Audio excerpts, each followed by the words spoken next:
10 kerentanan terparah pada aplikasi web. Di sini saya sudah ada di Room OWASP Top 10 2021 yang akan membahas 10 kerentanan tersebut. Oke, kita mulai di perkenalan. Nah, ini adalah 10 kerentanan yang akan kita bahas dari mulai Broken Access Control sampai Server Side Request Forgery atau SSRF. Oke, jika kalian ingin tahu kerentanan ini seperti apa saja dan eksploitasinya itu bagaimana ya cara kita mengeksploitasi kerentanan tersebut, tonton video ini sampai habis. Oke, kita klik complete.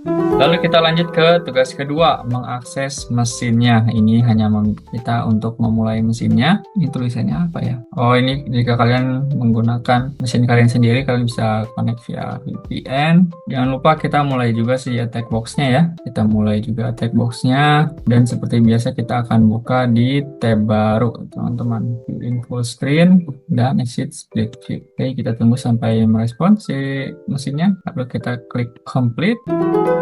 Nah, sekarang kita akan langsung masuk ke pembahasan kerentanan pertama, yaitu Broken Access Control. Nah, jadi teman-teman, pada suatu web itu tidak semua halaman bisa dikunjungi ya oleh visitor atau pengunjung atau pengguna seperti kita. Jadi ada beberapa halaman yang khusus misalnya untuk admin atau untuk user lain. Nah, Broken Access Control ini di mana si usernya tersebut itu bisa mengakses ke halaman tersebut ya, dan melihat sensitive information dari user lain atau mengakses fungsionalitas yang sebenarnya tidak diotorisasi untuk user tersebut. Itu jadi simpelnya Broken Access Control itu ketika penyerang atau pengguna itu bisa atau diizinkan untuk melewati proses authorization itu, sehingga bisa melihat sensitive data dan melakukan fungsi-fungsi yang tidak seharusnya. Contohnya adalah kerentanan yang ditemukan pada tahun 2019 ya di YouTube. Jadi pada tahun tersebut terdapat kerentanan di mana pengguna itu bisa mengakses video-video yang disetting secara private. Kan harusnya private, tidak bisa diakses oleh publik ya. Nah, ini ada kerentanan di mana mereka bisa mengakses video tersebut dengan meminta frame by frame katanya dan mereconstruct videonya sehingga videonya bisa diakses gitu. Jadi apa yang seharusnya tidak bisa diakses malah bisa diakses. Itu untuk kerentanan pertama ya di Broken Access Control. Kita klik complete.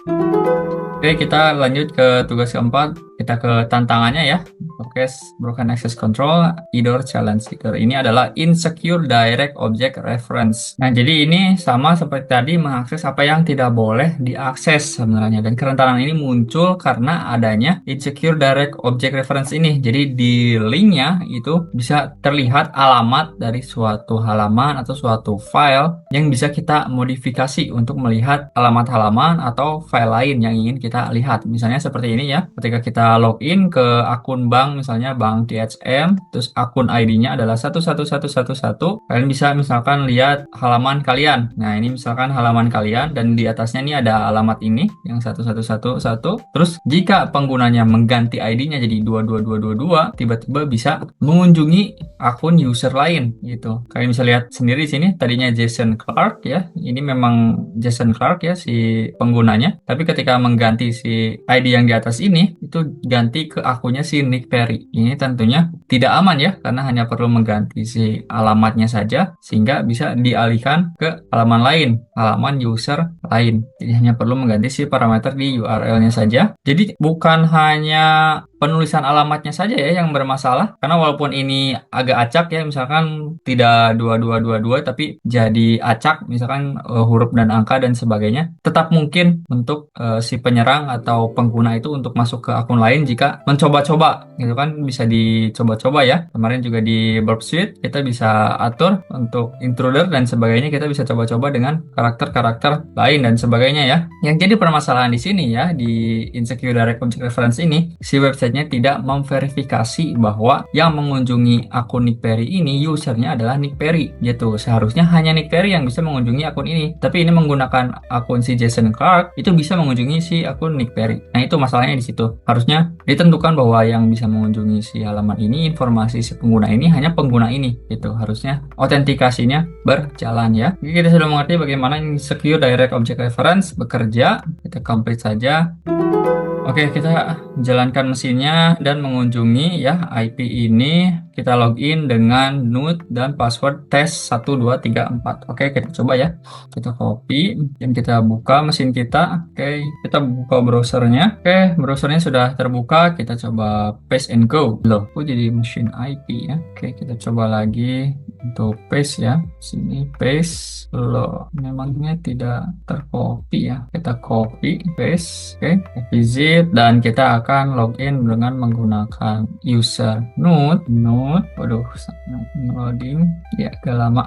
Passwordnya kalau nggak salah tes 1234 ya. Coba login. Oke, ini kita sudah masuk ya. Ini adalah node-nya things to buy, hanya to-do list mungkin ya, ini catatan to-do list. Oke, apa nih diminta apa, kita sudah login dan kita akan melihat catatan dari user lain dan mencari flagnya. Kita bisa modifikasi ya seperti tadi sebelumnya yang sudah saya jelaskan. Kita bisa lihat di sini, kita bisa modifikasi si ID-nya ya, diganti misalnya jadi 2. Nah, ini adalah catatan dari user lain. Kalian bisa lihat jika kita ganti lagi 3, you are not to, ya kamu tidak seharusnya melihat catatan ini. Artinya kamu di jalur yang benar. Oke, kita ganti lagi jadi 4. Ini go to the gym. Nah, kalian yang nunda-nunda ke gym, ikutin Marks, katanya harus pergi ke gym, jangan ditunda-tunda lagi. Oke, kita ganti ke 5. Perhatikan, katanya ID itu dimulai dari 1. Mungkin kamu bisa coba yang lebih rendah lagi. Oke, lebih rendah dari 1. Kita coba dengan angka 0. Aduh, coba dengan angka 0. Enter. Dan kita mendapatkan si flagnya. Itu ya teman-teman, untuk yang suka direct object reference ini tidak aman ya.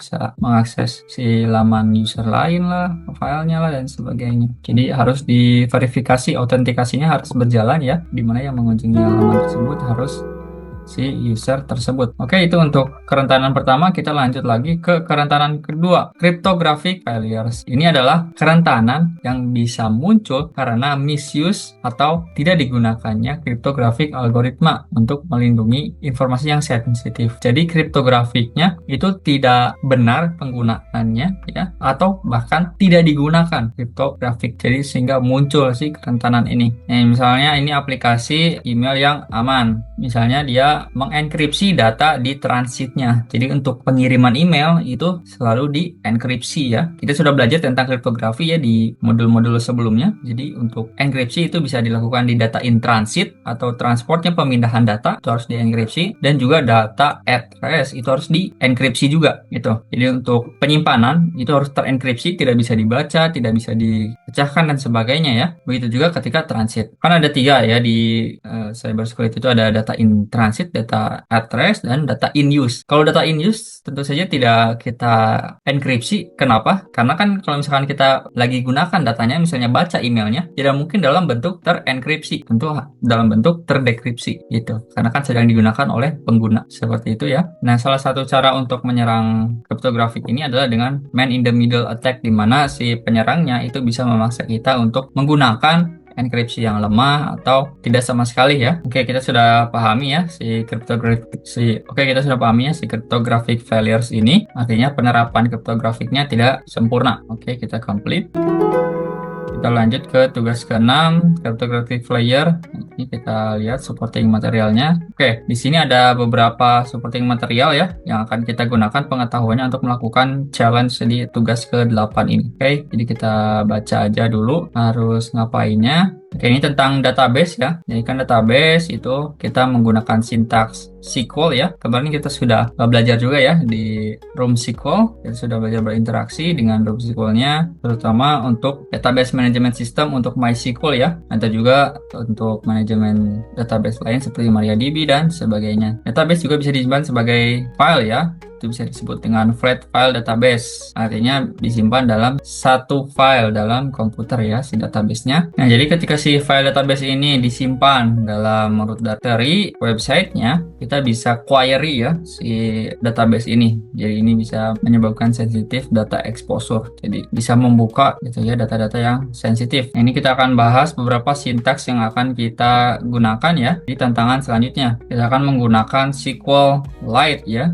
SQLite 3 untuk mengquerying ke si file database-nya ya, si file tadi. Ini contohnya ls dsl, kita lihat untuk kewenangan ya, dsl itu untuk kewenangan apakah bisa dieksekusi, apakah bisa dibaca dan sebagainya ya. Nah, kita lihat di sini informasinya dan sebagainya. Untuk mengaksesnya kita bisa tulis SQLite lalu nama si database-nya ya, SQLite 3 terus nama database-nya. Itu nanti kita akan masuk ke terminal si SQLite-nya. Oke. Nah, kita bisa lihat tabel-tabel di dalamnya. Kan database itu mengandung tabel-tabel lagi ya, teman-teman, seperti yang sudah saya jelaskan di room SQL. Kita bisa lihat dengan dot tables. Kalau misalkan di MySQL kan show tables, show database gitu ya. Tapi kesananya sih sama seperti select dan sebagainya. Nah, untuk melihat informasi tentang tabelnya, kalian bisa gunakan Prama, table info, lalu si nama tabelnya ya. Kalau di MySQL kan describe, lalu nama tabelnya. Kalau ini pakai pragma bla bla bla ini. Dan untuk menampilkan sintaksnya sama ya, seperti di MySQL, select, asterisk itu untuk menampilkan semua dari tabel customer. Itu nanti akan ditampilkan si tabelnya. Oke, kita bisa lihat ya. Ini ada ID-nya, customer ID, terus ada customer name-nya, credit card, dan ini adalah si hash passwordnya ya. Sepertinya ini adalah hash passwordnya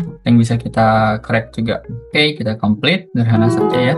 Hanya beda sintaks untuk interaksi dengan database-nya saja gitu. Dengan MySQL agak berbeda, tapi kalian bisa lihat ya si contoh-contoh perintahnya di sini. Kita lanjut ke supporting material kedua. Nah, ini untuk mengcrack ya si hash-nya nanti. Ini menggunakan crack station ya. Biasanya kita kan menggunakan hashes.com ya kemarin-kemarin. Kalian juga bisa gunakan crack station. Ini saya langsung buka aja si crack station-nya untuk nanti kita gunakan. Jadi kita bisa gunakan crack station ya seperti ini, sederhana, dan ini hasilnya bisa dilihat result tipenya dan hashnya seperti itu. Oke, kita complete saja, sederhana.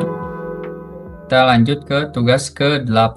Nah, kita diminta untuk mengunjungi web aplikasi di sini. Ini adalah IP address yang mesin target ya, tapi kita ganti portnya jadi port 81.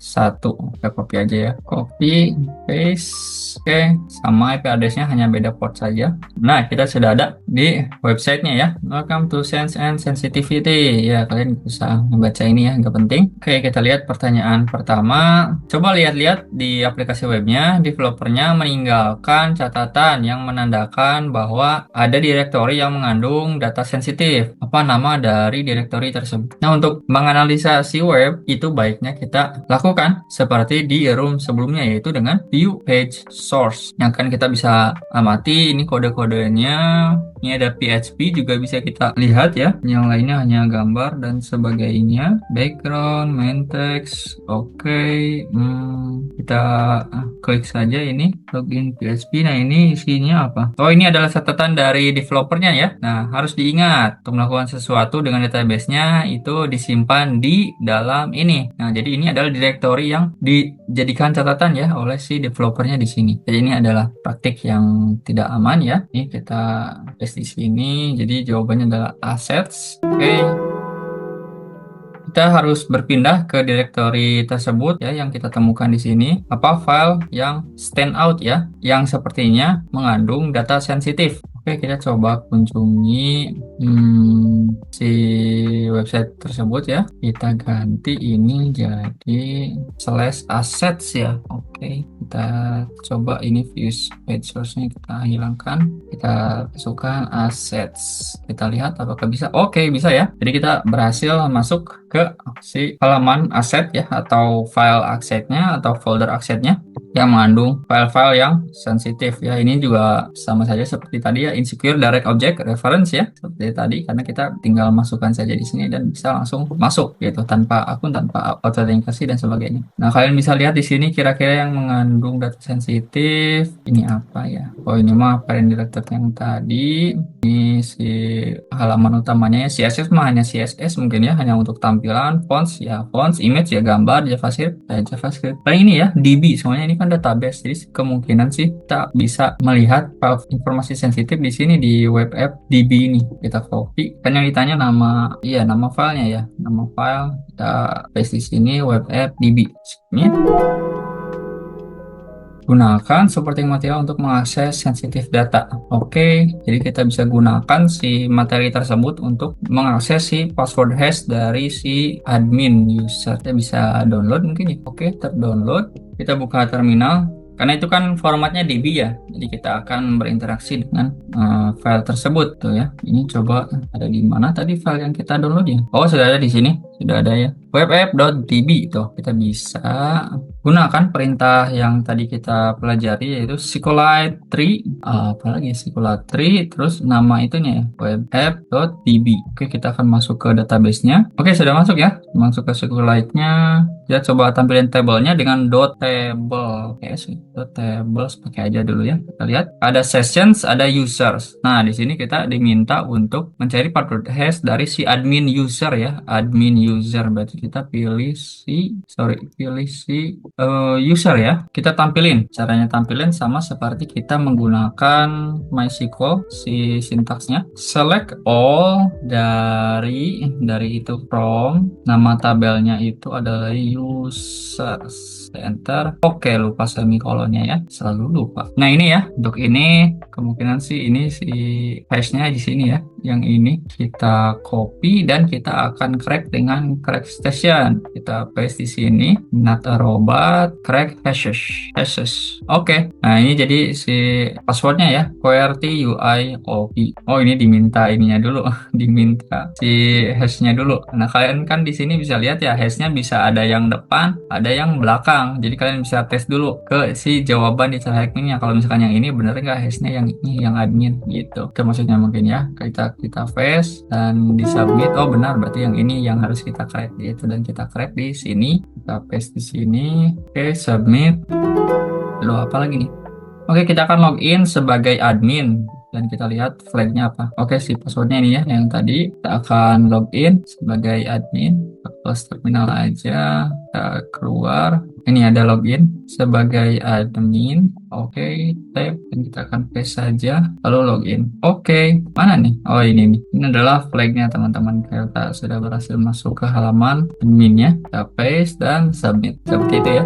Memang untuk praktiknya ketika kalian ingin menganalisa atau melakukan penetrasi kepada suatu web, langkah pertamanya selalu ini ya, view source tadi, tapi intinya view page source dulu gitu ya. Ini kan di blog ya, nah kayak gini, di view page source dulu itu untuk menganalisa si websitenya ya. Oke, itu ya untuk kerentanan kedua. Jadi untuk kerentanan kedua ini kan kriptografi ya. Gimana maksudnya kriptografi failure-nya? Tadi di sini hash-nya itu sangat lemah dan bisa di-crack. Harusnya kan seperti yang sudah kita bahas di room hash, harusnya dikasih salt dulu atau digaremin ya, atau ditambahin gitu, dan menggunakan hash yang kuat. Ini malah pakai MD5. Harusnya pakai ya minimal 156K atau apa kayak gitu. Jadi ini penggunaan kriptografinya lemah ya, bisa kita crack dengan mudah ya dengan website yang ada. Jadi itu letak kriptografi failure-nya, kelemahan hash ini. Selain juga tadi ada dua, ada indirect object reference juga ya, karena kita bisa akses tadi si halaman yang mengandung data-data sensitif gitu. Jadi ini rentan websitenya. Oke, selanjutnya kita ke kerentanan ketiga yaitu injections atau suntikan. Ini muncul kerentanannya karena si aplikasinya itu menginterpretasikan input dari suatu user itu sebagai perintah atau parameter. Beberapa contohnya adalah pertama SQL injection, ini untuk mendapatkan atau untuk melakukan query ke database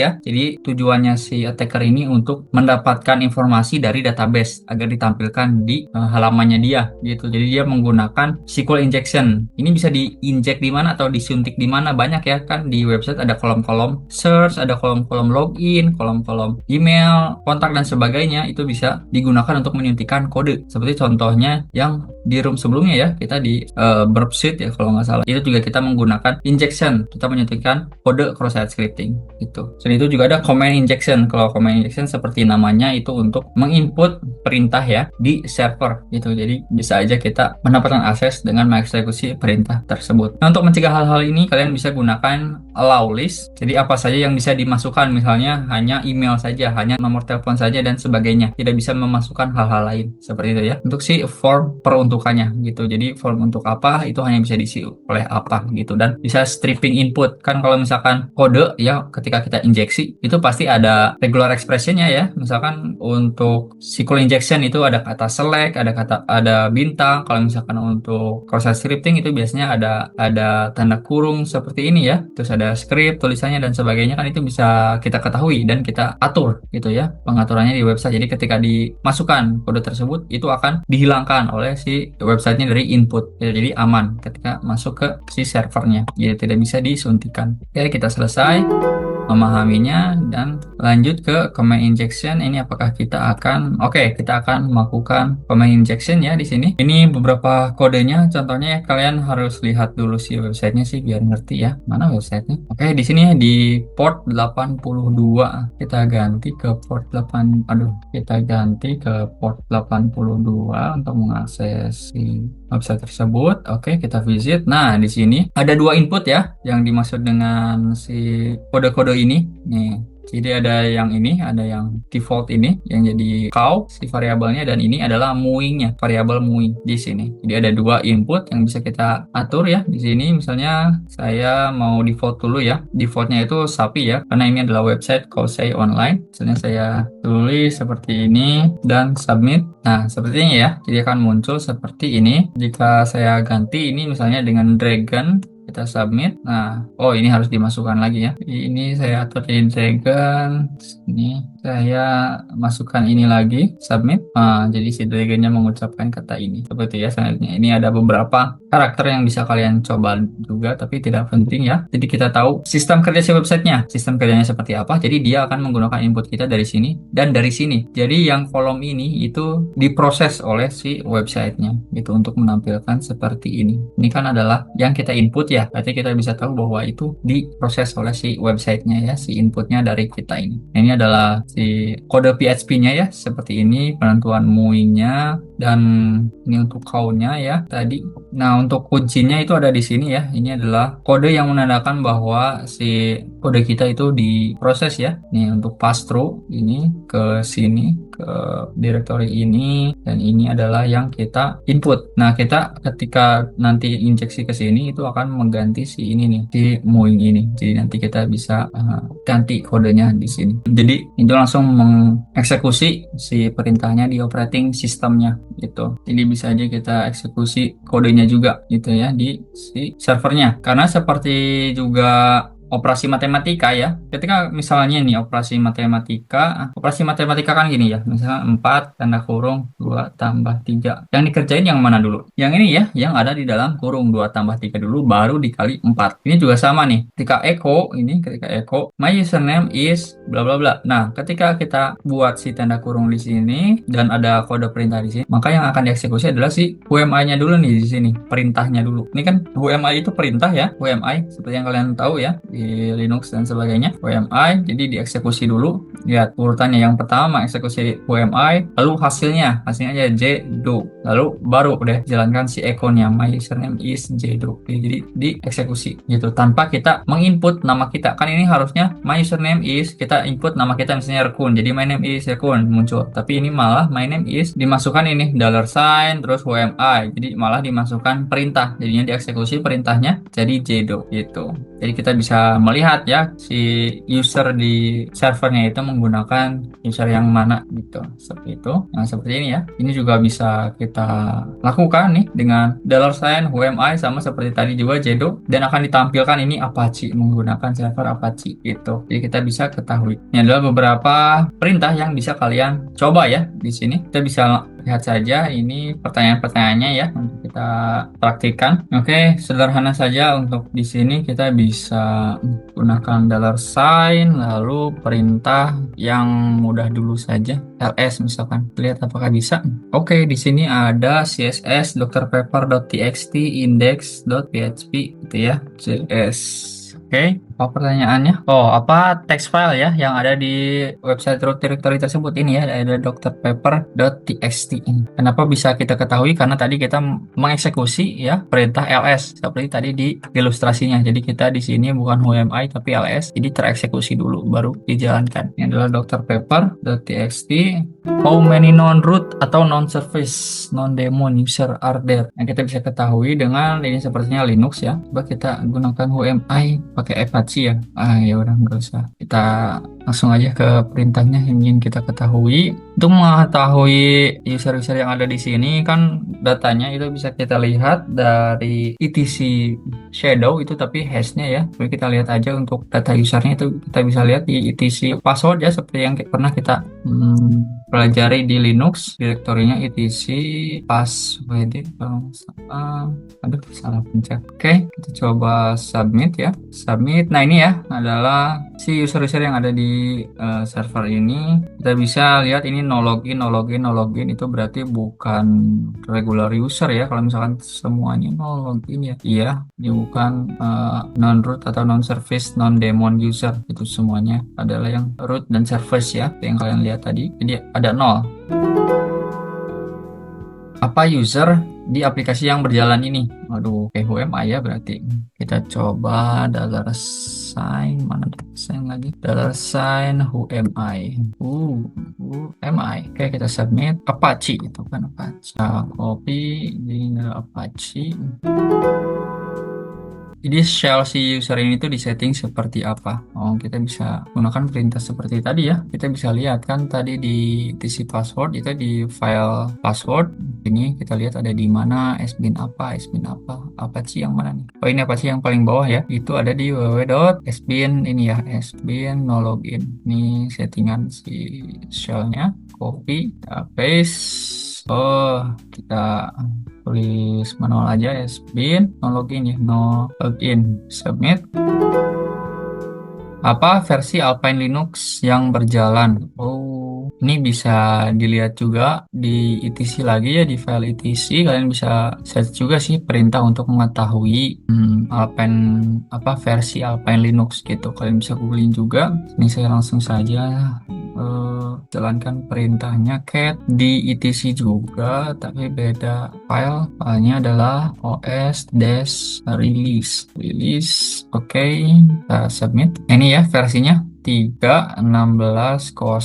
Copy, paste, submit, dan berhasil. Kita coba lihat ini apakah ada cara lain. Bisa ya di sini etc Alpine release. Kita coba yang ini. Kayaknya ini lebih to the point ya. Kita coba sign cat lalu paste di sini. Paste etc Alpine release lalu submit. Seperti apa hasilnya ya? Oke, loading. Kenapa loading? Ini pakai Alpine release malah tidak bisa ya. Malah problem loading page. Nggak tahu lah. Jadi kita bisa pakai OS release aja ya kayak tadi. Kita ke kerentanan keempat ya, yaitu insecure design. Namanya ini merujuk pada kerentanan yang muncul karena arsitektur si aplikasinya itu tidak aman. Jadi dari awal itu alurnya, sistemnya itu tidak aman. Ini juga bisa muncul katanya ketika developer itu menambahkan shortcut kodenya untuk membuat testingnya itu lebih mudah. Misalnya meng-disable OTP validation-nya gitu ya di fase development biar lebih cepat gitu ya melakukan tesnya. Tapi lupa tidak di re-enable lagi gitu. Jadi selamanya si OTP-nya malah dimatikan gitu ya, malah di-disable gitu. Nah, ini salah satu contohnya untuk desain yang tidak aman itu insecure password reset. Jadi bagaimana mekanisme untuk mereset passwordnya tuh tidak aman ya. Nah, ini adalah kerentanan yang ditemukan di Instagram ya beberapa waktu yang lalu. Jadi Instagram itu mengizinkan user untuk mereset passwordnya yang telah lupa itu dengan mengirimkan mereka 6 digit kode ke HP mereka ya melalui SMS. Nah, jadi untuk penyerang yang ingin masuk ke akun orang lain itu bisa brute force si 6 digit kode ini karena cuma ada 6 ya. Dan si rate limitingnya itu yang ditetapkan adalah 250 percobaan. Jadi memang bisa dicoba-coba tapi tidak terbatas juga gitu. Jadi hanya bisa melakukan 250 percobaan. Tapi jika misalnya dilakukan oleh IP yang berbeda, itu penyerang bisa menggunakan beberapa IP. Jadi masing-masing IP itu menggunakan 250 percobaan, 250 percobaan gitu sampai berhasil. Kan jadi bisa saja gitu ya di crack si mekanisme ini. Jadi tidak aman. Yang seperti yang kalian lihat di sini, 250 sampai 409 sampai berapa, jadi bisa diakali gitu jika menggunakan IP yang berbeda. Yang bermasalah di sini adalah desainnya, dan untuk vulnerability dari desain ini memang seringnya itu membutuhkan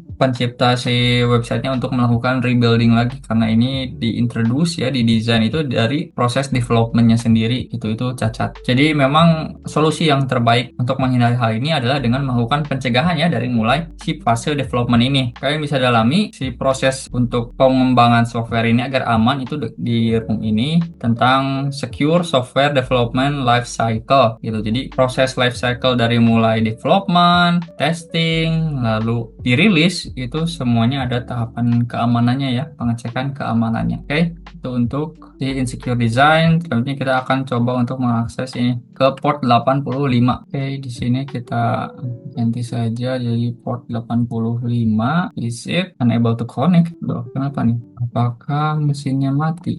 Masih banyak waktunya ya. Kenapa? Coba kita copy aja si URL-nya. Oke, copy. Tadi kita baru aja paste. Is it? Wah, ada yang salah ya. Kita coba restart aja kali ya si mesinnya. Atau kita coba Mozilla-nya aja dulu. Kita coba buka lagi. Checkme.com. Oke, kita paste 25. Oke, tidak semuanya berjalan dengan lancar. Kita akan coba untuk restart ya si mesinnya lagi. Oke, ini saya sudah restart ya si attack mesinnya dan target mesinnya, dan sekarang saya sudah berhasil membuka si page-nya ya di sini. Ini kita diminta untuk apa ini? Nah, kita diminta untuk mereset password si Joseph katanya. Oke, kita tidak tahu ya passwordnya apa. Kita klik aja di sini Joseph dan kita forgot. Nah, di sini yang akan kita exploit adalah prosedur yang tidak aman. Cara mereset passwordnya tidak aman ya. Please enter your username. Oh, berarti tadi nggak usah dimasukin ya. Joseph, continue. Nah, ini ya cara kita mereset passwordnya. Loh, ini ribet sekali. Apa nama dari ibunya, saudara perempuan, anak dari keponakan, tetangga? Alah, pusing. Kita lihat yang lebih sederhana saja ya. Apa alamat dari hewan peliharaan pertamamu? Aneh juga ya. Nah, ini lebih normal ya pertanyaannya, yang what's your favorite color, dan lebih mudah ditebak juga karena dua pertanyaannya aneh. Dan ini variasinya juga sedikit ya. Hanya warna-warna saja, kalian bisa coba-coba saja. Ini misalkan red. Oke. Oh, salah. Kita bisa ganti lagi. Misalkan ini blue, masih salah. Kita bisa ganti lagi. Misalkan coba lagi dengan hijau, green. Oke, berhasil ya. Nah, ini adalah si passwordnya di reset menjadi ini si passwordnya katanya. Kita bisa copy. Ditanyain nggak ya? Kita sudah reset. Oke. Nah, yang ditanya adalah flag yang ada di akun si Joseph. Berarti kita harus login ya. Kita harus back to login. Ini adalah Joseph. Lalu kita masukkan passwordnya. Paste. Login. Dan di sini ada notes.txt. Kita bisa buka. Remember to move private files out of the server. Lah, kita lihat private flag. Oke, di sini ada flagnya. Nah, ini baru flagnya. THM. Oke, kita paste di sini dan submit. Kita lihat ini apa ya.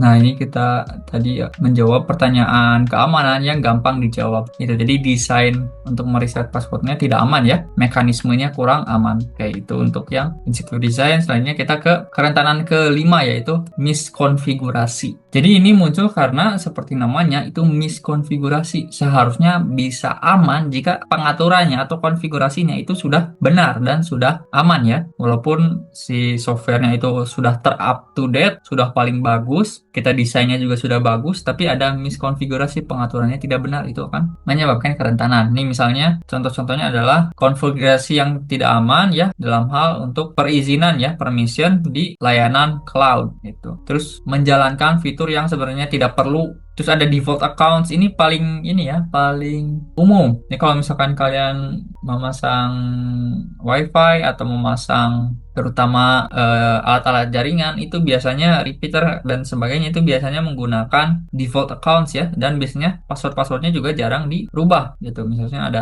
IoT dan sebagainya, itu biasanya passwordnya sama aja, bisa dicari di internet gitu. Kalau misalkan alat ini passwordnya apa gitu, kayak gitu si defaultnya. Nah, ini adalah error message yang terlalu detail gitu. Jadi misalkan kita menginput sesuatu error gitu, seharusnya kamu input seperti ini atau error seperti apa. Jadi error yang menjelaskan si sistem kerja websitenya atau mungkin apa yang perlu di-input dan pengaturannya seperti apa gitu. Jadi yang menunjukkan kelemahan si aplikasinya sendiri. Nah, ini tidak menggunakan HTTP security headers gitu, tidak menggunakan headers dari HTTP yang aman. Miskonfigurasi juga bisa berakibat ke hal lain ya, misalnya akses ke sensitive data, XML external entities, comment injections, dan ke halaman admin gitu. Salah satunya adalah debugging interface. Ini biasanya digunakan ya oleh developer untuk melakukan debugging ya, seperti juga namanya. Jadi penyerang itu bisa menggunakan si fungsionalitas debug ini jika si developernya itu lupa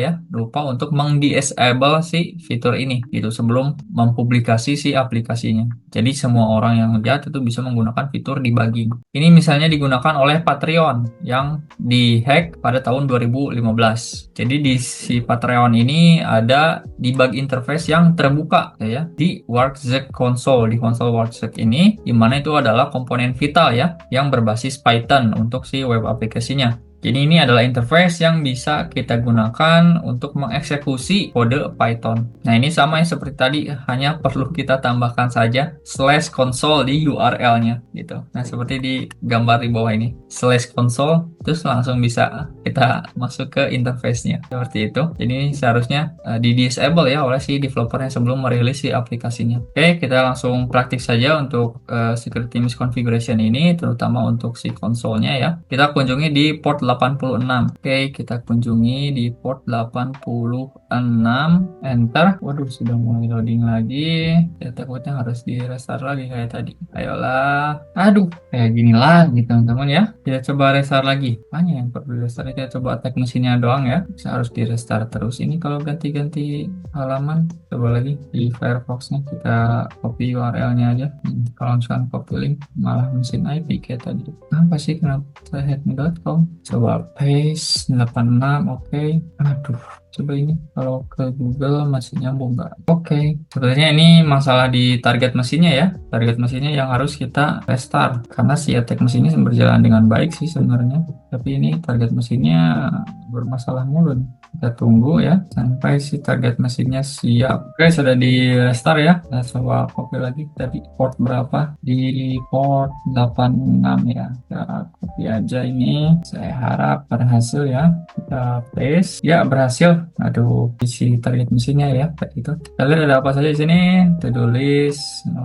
To-do list. Oke, kita diminta untuk ngapain? Nah, kita diminta ke konsol seperti tadi ya di Patreon. Jadi si konsolnya katanya masih terbuka nih, belum di disable sama si developernya. Ke konsol enter, dan kita masuk ke konsolnya. Konsol ini bisa digunakan untuk debugging dan bisa mengeksekusi Python, kode Python. Oke, kita sudah masuk ke konsolnya. Terus dijalankan kode Python ini untuk mengeksekusi ini ya, ls-l. Kita copy s-l, paste, enter. Oke, berjalan kode Pythonnya. Apa nih? Diminta apa? Apa nama file database yang ekstensinya itu .db di directory ini. .db. Oh ini todo.db. Kita copy, kita paste dan submit. Bisa submit. Nah, bisa. Kita modifikasi kodenya untuk membaca isi dari app.py yang mengandung source code dari aplikasi tersebut. Apa secret flag di source code-nya? Oke, gampang ya. Kita tinggal pakai aja yang ini. Kita gunakan kembali dan kita modifikasi kitanya. Paste, tapi di sini kan ini perintahnya LSL ya. Kita mau ganti jadi cat apa tadinya? app.py ya. App.py. Ya, coba aja lah ya. Oke, ini adalah isi dari file app.py. Mana lagi?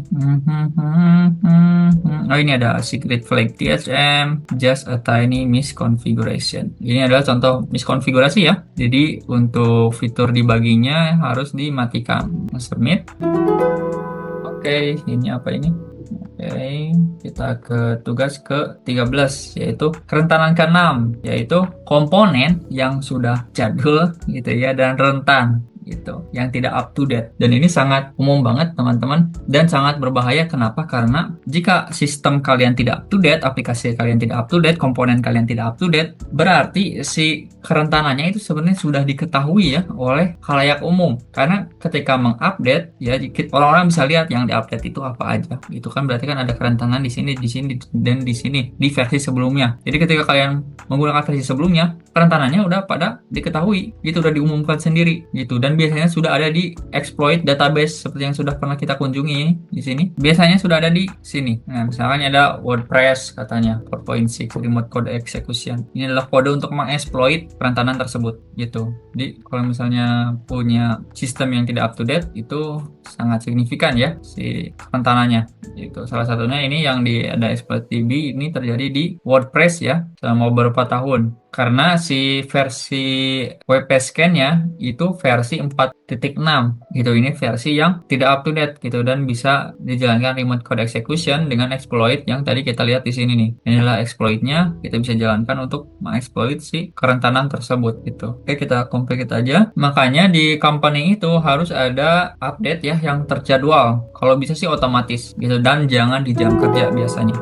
Jadi ada update otomatis misalnya saat malam gitu dan sebagainya ya. Itu harus tahu biasanya si aplikasi ini merilis update terbaru itu kapan. Itu kalau misalkan Windows kan ada update Tuesday apa ya? Tuesday update apalah nama si harinya itu pokoknya hari Selasa kalau Windows itu. Tapi lupa lagi si namanya disebut apa Windowsnya. Oke, kita coba lihat lagi di tugas selanjutnya untuk keterangannya ya ini ilmu-ilmu yang akan kita gunakan ya di sini apa yang perlu kita ketahui untuk menjalankan nanti si labnya. Kita lihat di sini dan kita tugasnya adalah untuk mencari tahu informasi tentang software yang bisa kita exploit gitu. Oke, ini adalah salah satunya adalah Nostromo 196. Ini kalau kita cari di exploit DB itu ada ya. Ini ada Nostromo 196 remote code execution. Jadi bisa dijalankan. Ini si Python-nya. Ini adalah file Python yang dibikin ya. Dari sini kan di copy semua nih. Copy semua terus dibikin filenya di mesinnya lalu dieksekusi itu. Jadi kalau misalkan untuk Nostromo ini disebabkan oleh baris yang seharusnya dijadikan komen katanya. Nah, seperti ini. CVE bla seharusnya pakai ini ya, pakai tanda pagar seperti ini agar dijadikan komentar. Itu bukan dijalankan. Dan ini ketika dijalankan lagi si Python-nya, nah kita mendapatkan RC atau remote code execution itu dengan exploit tadi. Seperti itu ya intinya menggunakan eksploitasi yang sudah ada atau yang sudah diketahui. Kita lanjut ke tugas 15 ke praktiknya ya. Nah, ini kita akan mengunjungi port 84. Saya mau copy dulu aja. Semoga tidak ini lagi ya, tidak error lagi. Kita coba lagi, paste 84. Oke, sekarang berjalan. Selamat datang di online CSE Bookstore. Dibuat menggunakan PHP dan MySQL menggunakan Bootstrap. Oke, diminta apa? Kita kunjungi si website ini. Kalian akan menemukan aplikasi yang rentan.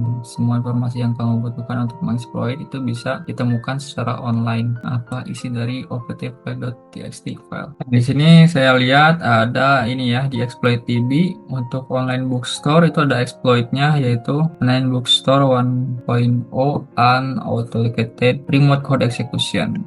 Tipenya web aplikasi, platformnya PHP. Kita lihat di sini juga pakai PHP ya, menggunakan PHP katanya. Oke, exploitnya bisa kita download sih. Ini di mesin saya ya, bukan di mesin ini, mesin saya hacknya. Ini adalah kodenya seperti ini. Oke, nah sepertinya saya harus buka di sini ya. Online bookstore exploit DB coba. Oke, tadi yang ini ya unauthenticated remote code execution kita bisa download. Downloadnya bentuk apa ya? Oh, sudah ada .py ya di sini. Jadi .py mudah sekali. Terus can be found online. Oke, jadi kita bisa jalankan ya seperti ini untuk mengeksekusi si Python-nya. Oke. Nah, jangan lupa juga si IP address-nya ya. IP address, portnya, lalu ID. Oke, kita coba. Kita buka terminal dulu ya. Di sini ada Python-nya. Oke, ada ya. Jalankan di sini Python 2 katanya 47.py. Terus IP address-nya adalah apa nih? Kita lihat di sini IP address-nya adalah 10.201, 10.201, 11.207, tanda seru 84. Oke, apakah cukup? Kita coba enter ya. Apakah berjalan? Admin add PHP. Oke, kita lihat apakah sudah berjalan ya. Kita coba ls. Belum. Kita coba lagi Python 3 47 terus 10 201 11 207 portnya 84 ya. Kita coba.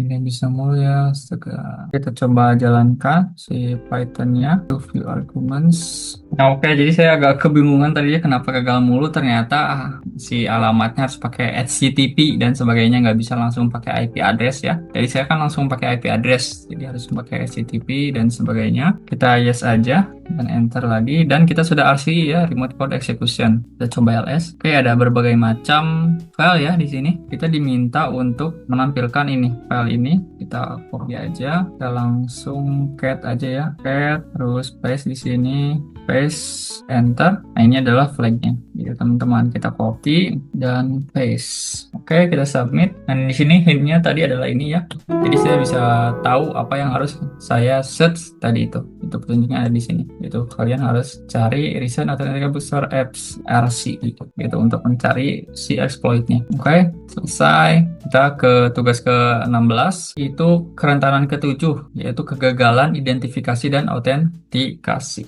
Jadi untuk mengatur akses kan tentu kalian harus secara pasti tahu bahwa orang tersebut adalah usernya, yaitu user yang tepat, bukan orang lain. Jadi dia berhak untuk mengakses file-file atau informasi yang sensitif yang dimiliki oleh user tersebut. Jadi kita harus memastikan bahwa itu orang yang benar. Beberapa kerentanan yang ada di autentikasi ini atau identifikasi ini adalah yang pertama, brute force attack. Ini seperti yang sering kita gunakannya dengan John the Ripper dan sebagainya, banyak yang kita gunakan tadi, Burp Suite dan sebagainya. Itu bisa kita lakukan beberapa percobaan untuk login dengan username yang berbeda, password yang berbeda gitu. Jika berhasil berarti autentikasinya gagal gitu, karena siapa saja juga bisa masuk jika menggunakan brute force. Selanjutnya, kredensial yang lemah. Jadi passwordnya yang lemah atau passwordnya yang umum ya, misalkan kayak ini password one, itu password yang umum, jadi itu bisa ditebak gitu. Dan juga ada session cookies yang lemah. Jika nilai session cookie-nya itu predictable atau mudah ditebak, itu penyerang bisa mengatur sendiri si nilai cookie mereka untuk mengakses akun dari user lain. Contohnya seperti kemarin di Burp Suite, kita kan lihat THM itu atau THackMe itu cookie-nya serumit apa, kita bisa lihat ya di sequencer di Burp Suite, kita bisa lihat serumit apa gitu. Jadi ini tuh jika rentan berarti si session cookie-nya tidak terlalu rumit. Cara menghindarinya, kita harus memaksa untuk penerapan password yang kuat, dan untuk mencegah brute force attack itu bisa melakukan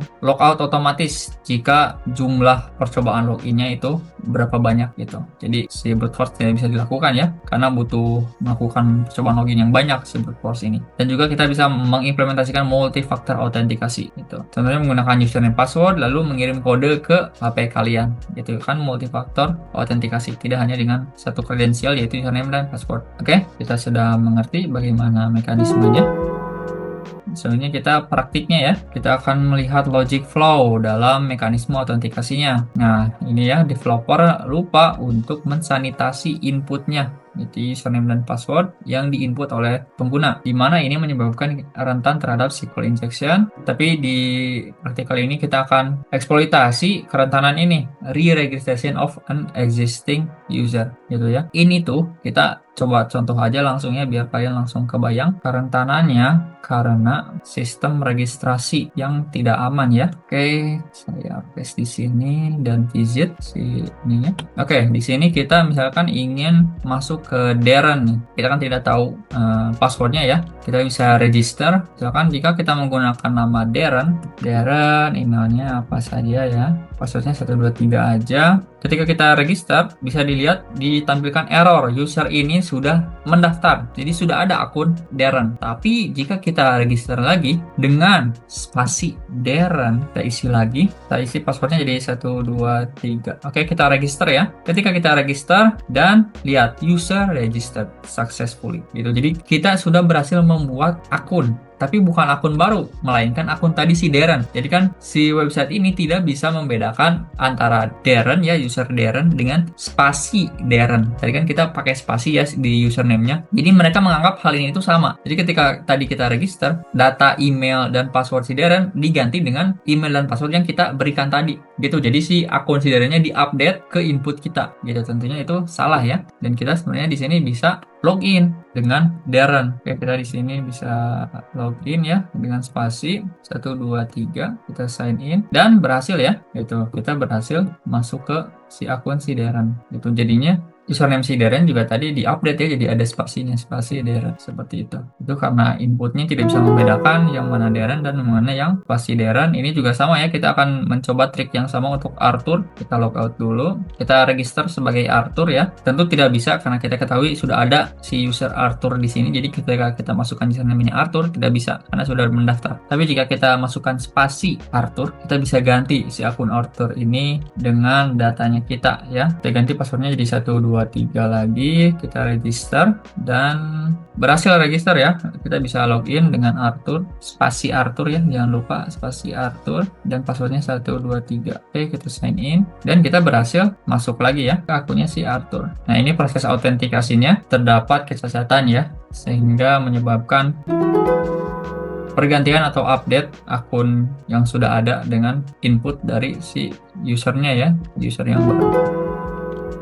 Ini juga jika misalkan ada orang yang tidak bermaksud untuk menghack si akun Arthur ini juga bisa jadi ya, karena tabrakan, mungkin karena inputnya tabrakan dan tidak bisa dibedakan oleh websitenya, malah nyuri akun orang lain padahal dia nggak bermaksud juga gitu. Jadi ini bisa jadi kacau ya si penerbitnya. Oke, untuk tugas ke-18 itu kerentanan ke-8 itu software dan data integrity. Jadi apa yang dimaksud dengan integritas? Integritas itu kepercayaan ya dan kepastian bahwa data itu tidak dimodifikasi oleh orang lain. Jadi kepercayaan bahwa data itu benar gitu. Kita sudah belajar sebelumnya di room hash bahwa hash itu bisa kita gunakan untuk menjaga integritas dari suatu file. Jadi ketika kita download suatu file, kita bisa tahu apakah itu file yang benar atau tidak dari hashnya gitu. Jadi si publisher, orang atau developernya bisa merilis, oke, untuk program saya atau aplikasi saya hashnya segini atau hashnya ini. Nah, kita bisa cocokkan dengan hash tersebut. Jika yang kita download adalah sama hashnya, berarti sudah benar kita mendownloadnya ya. Nah, kita bisa lihat ini untuk WinSCP juga di sini lihat ada hash-hashnya dan kita bisa sesuaikan ya dengan hash yang kita dapatkan gitu. Jadi ini kan ada direktorinya juga ya, ada repositorinya juga ya yang menampilkan hash-hash ini dan kita bisa hash nih di terminal kita si filenya dan jika sesuai berarti memang betul. Oke, seperti itu kita complete saja. Nah, di sini ada dua ya, ada software integrity failures atau kegagalan integritas software dan kegagalan integritas data. Kita lihat dulu yang kegagalan integritas software. Nah, ini agak kurang jelas ya. Nih, jika kalian lihat di gambar ini, oke, lebih jelas ya. Jadi ini alurnya yang pertama kalian bisa lihat. Kita misalnya mengirimkan request ke website mywebsite.com. Dan mywebsite.com itu memberikan HTML seperti ini. Kalian bisa lihat di sini ada source JavaScript ya. Jadi ini menggunakan eksternal JavaScript yang sudah kita pelajari. Tapi dia tidak ada ya. Si file JavaScript-nya tidak dimiliki oleh si mywebsite.com ini. Dia meminta kita untuk meminta ke code.jquery.com gitu ya, si JavaScript jquery.cs ini gitu. Jadi kita request mywebsite.com memberikan HTML ini. Nah, kita kan membaca ya si HTML-nya dan membaca si kode ini. Berarti kita akan merequest jquery.cs ini ke code.jquery.com baru nanti diberikan ke kita untuk menjalankan si website-nya. Seperti itu. Nah, di sini bisa terjadi kegagalan integritas. Bagaimana kegagalannya? Itu jika kodenya itu tidak mengandung ini, kodenya tidak mengandung integrity gitu. Kalian bisa lihat sendiri di sini di mywebsite.com itu tidak ada integrity-nya ya. Jadi hanya ambil aja file dari jquery.com. Nanti ketika dari jquery.com misalkan ada hacker yang menghack bukan website ini tapi jquery.com-nya, nanti kan bisa diganti si filenya. Jadi kita tidak tahu apakah ini file yang benar atau tidak. Soalnya dari mywebsite.com tidak diberikan si hash-nya itu berapa gitu. Si file yang benar itu hash-nya berapa. Jadi kalau misalkan ini file yang salah pun masih bisa dieksekusi di kita. Jadi kita bisa kena malware lagi gitu karena kita menerima file yang salah. Sedangkan jika di HTML-nya itu dimasukkan integrity seperti ini, nanti browser kita setelah mendapatkan si jquery.cs ini akan lihat hash-nya berapa dan disesuaikan dengan HTML-nya. Ini hash-nya berapa gitu ya. Kita akan buka ini srihash.org untuk melihat hash-nya ya. Selain menggunakan terminal juga bisa pakai website itu. Nah, kita akan lihat apa hash dari ini. Nah, kita bisa ketahui ya apa hash-nya. Hash-nya pakai apa ya? SHA-256 lalu kita hash. Nah, jadi ini ya, script yang seharusnya kita terima adalah seperti ini. Source-nya adalah di mana dan ada integrity-nya. Integrity-nya sama dengan ini. Gitu, seharusnya seperti itu. Kita paste di sini, submit. Oke. Nah, selanjutnya ada kegagalan integritas data.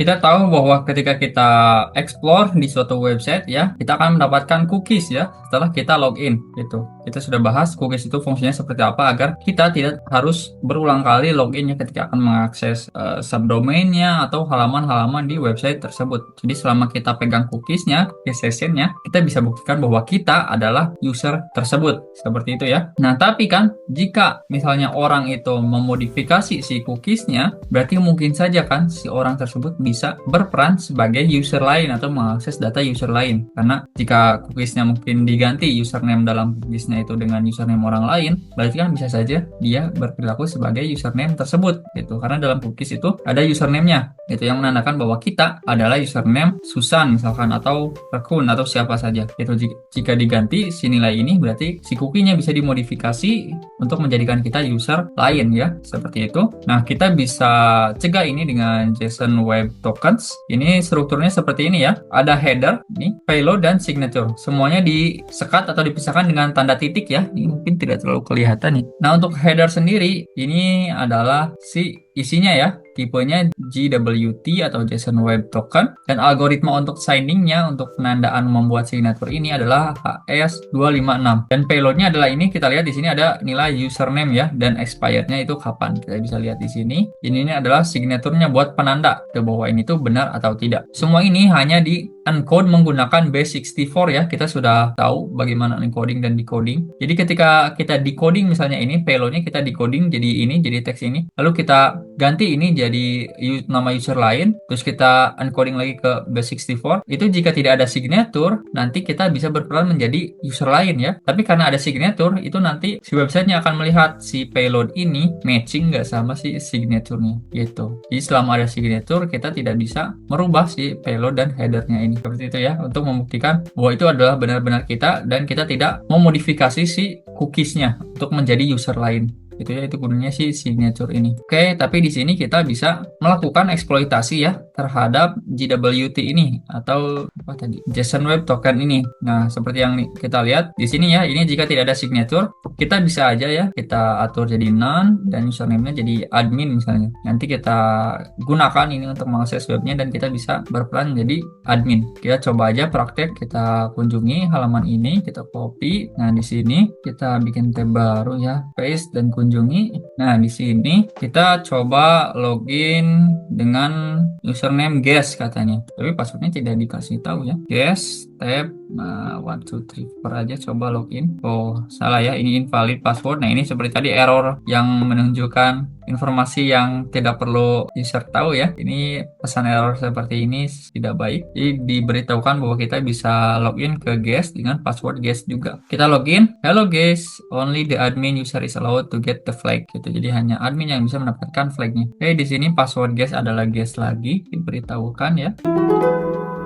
If your login was successful, jika login kamu sukses, seharusnya kamu sekarang punya ini ya, JSON WT-nya yang disimpan di browser kalian. Kita bisa lihat di inspect ya, di sini inspect, kita lihat queue dan kita cari si cookies-nya. Nah, ini ada ya di penyimpanan ada cookies nih, ada JWT session. Ini adalah nilai cookies-nya teman-teman yang ada di sini. Nah, ini adalah nilai cookies-nya gitu. Kita sudah punya cookies-nya sekarang. Selanjutnya, nah ini cara buat kalian ngelihat ya. Ada di mana sih cookies-nya? Kalau misalkan Firefox itu di inspect, kalian bisa lihat di penyimpanan dan ada cookies di sini. Kalau ini di Chrome ya, ada di bagian application katanya di cookies. Apa nama website cookie yang menyimpan JWT token? Nama website cookie-nya. Oh, ini namanya ya. Namanya adalah JWT session. Kita copy. Jadi ini yang menyimpan nilai dari cookies-nya adalah ini di JWT session itu.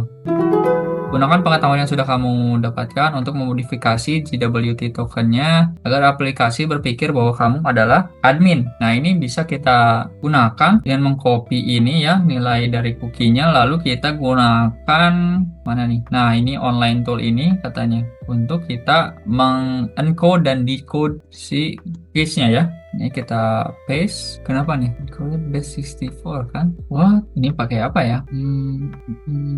Kita pakai base64 kan? Apanya yang salah ya? Coba kita coba jangan masukkan ini dulu ya, signature-nya dulu sama si headernya dulu, kita hapus dulu. Oh ini udah ada nih. Nah ini ya, untuk outputnya seperti ini. Jadi kita bisa ganti, misalkan, oke kita paste semuanya aja dulu dan si signature ini kita coba hapus aja dulu ya. Karena kan kita pengen ganti jadi seperti ini nih, untuk merubah cookiesnya agar kita bisa berlaku sebagai admin ya. Ini seperti ini kita ganti jadi non admin dan tidak ada signature, karena signature nanti bisa membuktikan bahwa ini dimodifikasi atau tidak. Jadi di sini saya hapus saja si signaturenya. Oke, sudah ada ya di sini base64 dan kita lihat ini headernya. Algoritma untuk membuat signaturnya kita bisa ganti. Kita bisa copy di sini dan encode dan paste di sini. Oke, kita bisa ganti ini jadi none ya. Yang dibilang kita jadi none dan username itu jadi admin. Oke, seperti itu ya. Ini tidak dipisahkan dengan titik ya. Titik. Coba kalau misalkan kita langsung paste aja, apakah akan berhasil? Di sini kita hapus dan paste, enter. Ya, kita kunjungnya lagi. Oke, invalid ya. Kayak belum bisa katanya. Jadi kita coba ulangi aja ya. Di sini kita kembali aja. Kita login lagi sebagai guest. Cookiesnya adalah ini. Kita bisa copy, balik lagi ke sini. Kita bisa decode ya, paste, dan si signaturnya kita bisa hapus. Terus output stringnya adalah seperti ini ya. Kalian bisa lihat sendiri. Ini adalah, kita bisa ganti nggak ya? Apa kita satu-satu aja ya? Oh, kita bisa pakai ini aja nih. Lihat di sini ada fitur JWT decoder langsung. Itu kan base64, memang sih base64, tapi kita pengen, aduh salah. Kita copy ya, ini copy, lalu paste di sini, kita decode. Nah, baru deh dipisahkan payload sama ininya, sama headernya. Nah, di sini baru kita bisa modifikasi ya. Lalu bisa nggak? Oh, nggak bisa ya. Oke, di sini saya akan ganti si headernya dulu ya, jadi none. Oke, kita bisa copy nih, copy, dan saya akan paste di sini ya, dinilai cookie-nya. Kita ganti aja ini paste. Oke, ini sama dengannya kita ganti jadi titik aja kali ya, ganti jadi titik. Oke, lalu di sini si payloadnya juga saya copy ya, saya encode lagi ke base64, tapi ini ganti saya jadi admin. Oke, sudah ya. Di sini bisa kalian copy, sama dengannya nggak usah deh, kita copy. Nah, di sini kita paste lagi, paste. Oke, kita enter dan kita coba refresh ya. Oke, masih belum berhasil. Mungkin ini perlu titik ya di akhirnya. Kita coba lihat, kita tambahin titik lagi dan kita enter. Kita coba refresh lagi. Nah, baru. Aduh, jadi di akhirnya harus ditambahin titik. Oke, kita dapatkan flagnya, teman-teman. Agak repot juga ya. Jadi tadi si cookie-nya saya paste di sini di JWT decoder. Ini formatnya seperti ini. Saya edit-edit lagi secara manual ya. Jadi kalau misalnya kalian tahu cara yang lebih mudah seperti apa ya, kalian bisa komen di kolom komentar. Untuk saat ini, kalian bisa lanjut. Ini kita complete dan kita sudah jadi admin dan masukkan flagnya. Oke, selanjutnya tugas ke-21. Kita lihat di sini kerentanan selanjutnya adalah tentang kegagalan logging dan monitoring. Ini kegagalan di mana aplikasinya, si web aplikasinya itu tidak membuat log secara benar gitu. Jadi tidak membuat catatan log, seperti yang kalian tahu log itu penting, atau membuat lognya tapi nggak ada yang memonitor. Tidak usah memonitor secara manual juga sih, tapi misalkan menggunakan SIM gitu. Jadi dimonitor si lognya, jika ada keanehan baru ada notifikasi atau penanganan. Jadi lognya harus dibikin dan lognya harus dipantau seperti itu. Ini jika misalkan salah satunya itu tidak benar, antara tidak dibikin atau tidak dipantau. Nah, kita bisa lihat juga di sini bisa terdampak regulatory damage. Misalnya jika suatu penyerang itu mengakses data pribadi, itu kan tidak ada catatannya ya, dan si pengguna itu bisa meminta pertanggungjawaban ke si pemilik webnya, dan pemilik webnya bisa terkena regulasi dan mendapatkan denda, dan juga terkena resiko penyerangan lain karena ya tidak terdeteksi kan, tidak ada logging dan sebagainya. Jadi dia tidak bisa mencegah serangan juga tuh, karena kita tidak tahu apakah ada serangan atau tidak karena tidak ada log. Nah, seperti ini ya informasi-informasi yang biasanya disimpan di log, ada status code, timestamp, username, dan sebagainya. Jadi di log itu ya kita cari hal-hal yang mencurigakan, misalnya seperti beberapa percobaan ya untuk melakukan sesuatu atau mengakses sesuatu, request dari IP address yang aneh gitu ya, lokasinya atau IP addressnya tidak diketahui dari kita, misalnya tidak terdaftar di perusahaan ya, atau mungkin lokasinya itu aneh gitu ya. Bisa saja ada akun yang biasanya login di Indonesia misalnya, terus ada login lagi di India atau Pakistan, seperti itu ya.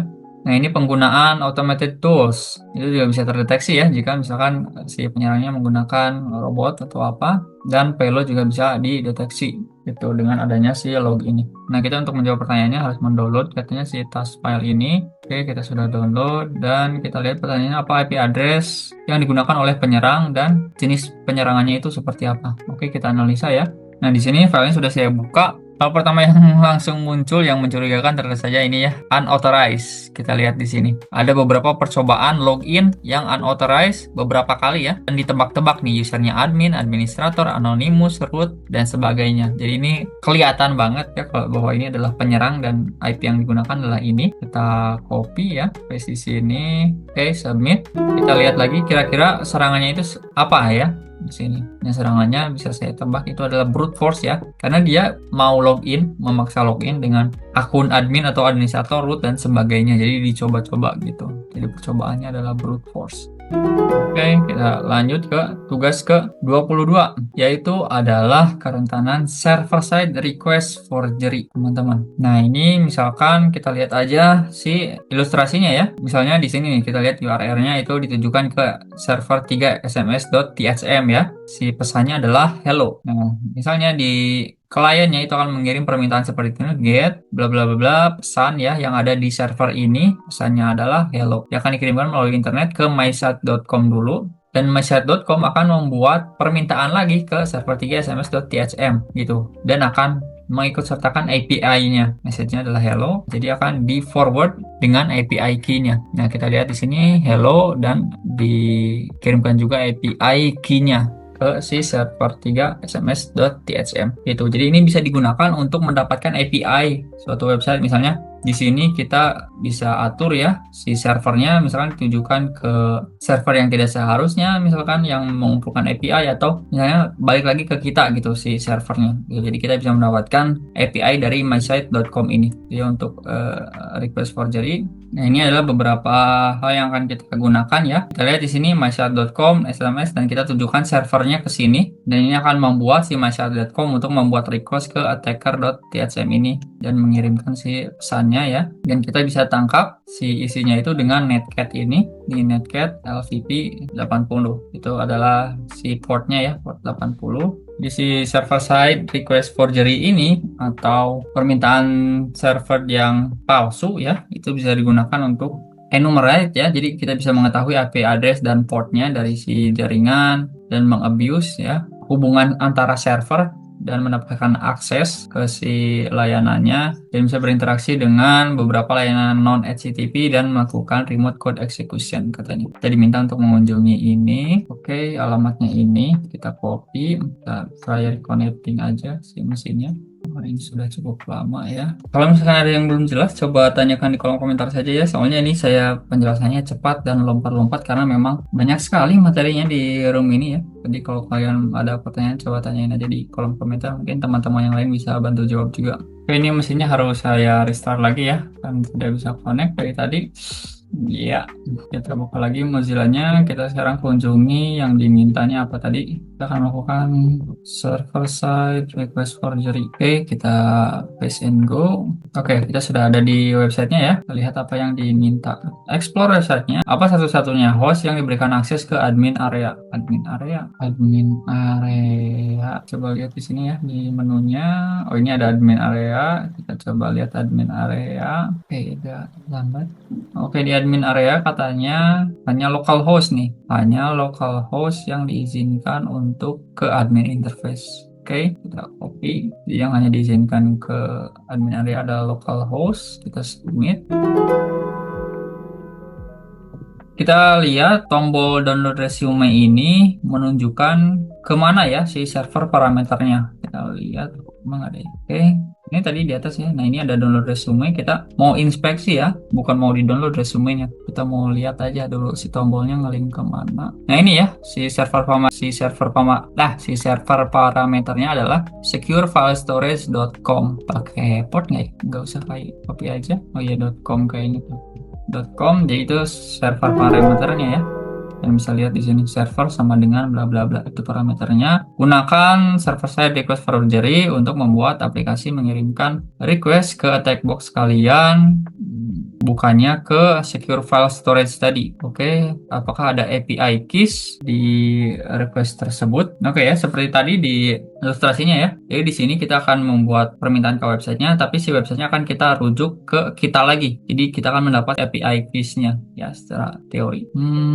Oke, kita bisa gunakan ini ya, seperti tadi, di copy aja untuk mendengarkan ya. Kita untuk listening, kita buka ininya, terminal. Kita gunakan Netcat ya untuk mendengarkan si permintaan nanti dari si servernya yang akan ditujukan lagi ke kita. Oke, kita gunakan port 80 saja. Oh, alamatnya sudah digunakan ya. Kita gunakan port 44 aja. 4444, oke. Get name info developer in name resolution. Kenapa nih? Kita coba lagi. Nggak bisa ya? Apa nih? Kita netcat DSLVP seperti biasa. 4444. Aduh, kenapa ya? Baik teman-teman, kalian bisa lihat sendiri kalau kita menggunakan perintah yang dicontohkan ya di sini. Itu tidak bisa karena port 80 yang dipakai. Saya coba pakai port lain 44 juga tidak bisa ya. Temporary failure in name resolution. Kalau kita lihat NC-nya memang itu ada beberapa flag yang bisa kita gunakan dan flag yang tidak bisa kita gunakan gitu ya. Ini disebabkan karena ada beberapa versi dari Netcat ya yang memang agak sedikit berbeda dari yang diajarkan.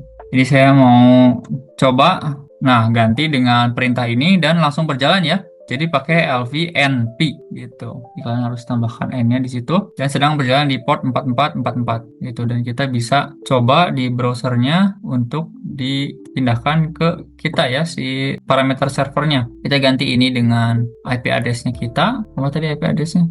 Ada di atas ya, 10.201. Jadi cukup memakan waktu juga ya, karena saya tidak tahu kenapa tadi LVP-nya Netcat-nya tidak bisa berjalan, tidak bisa mendengarkan. Ternyata karena yang diajarkan di si Hackme-nya itu beda versi Netcat. Aduh, bikin pusing aja. 186, 108 dan si portnya kita ganti jadi 4444. Kita coba aja ya akan berjalan atau tidak. Oke, kita lihat di terminalnya apakah kita mendapat sesuatu. Oke ya, kita mendapat sesuatu di sini responnya, dan ini adalah API key-nya adalah THM hello I'm just an API key. Oke, itu memang tidak sempurna ya dari Hackme, kadang membingungkan dan menyesatkan. Kalian juga tidak bisa menemukan solusinya di sini, jadi kalian harus cari tahu sendiri solusinya sama seperti saya tadi gitu ya.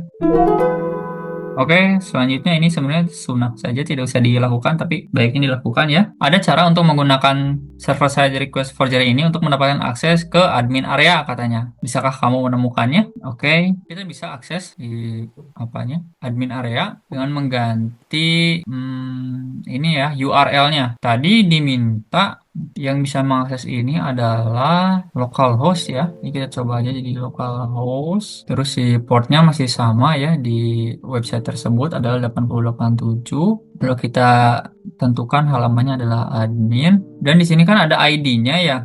ID-nya kita bisa ignore dengan %23. Kita tahu kalau misalkan URL uncode, kalau misalkan %40 itu kan untuk simbol @ kalau misalkan %23 itu untuk hashtag ya. Untuk hashtag, jadi di sini akan di URL uncode, ketika di server itu akan terbaca hashtag, sisanya itu yang ID bla bla bla itu akan dianggap sebagai komentar, jadi tidak akan diproses mudah-mudahan. Oke, kita coba enter. Oke, ini ya, kita sudah masuk nih si admin areanya sendiri ya. Seperti itu mungkin. Benar nggak sih? Root download.pdf. Oke. Ya, seperti itu ya. Kurang lebih. Kita keluarin saja dan complete.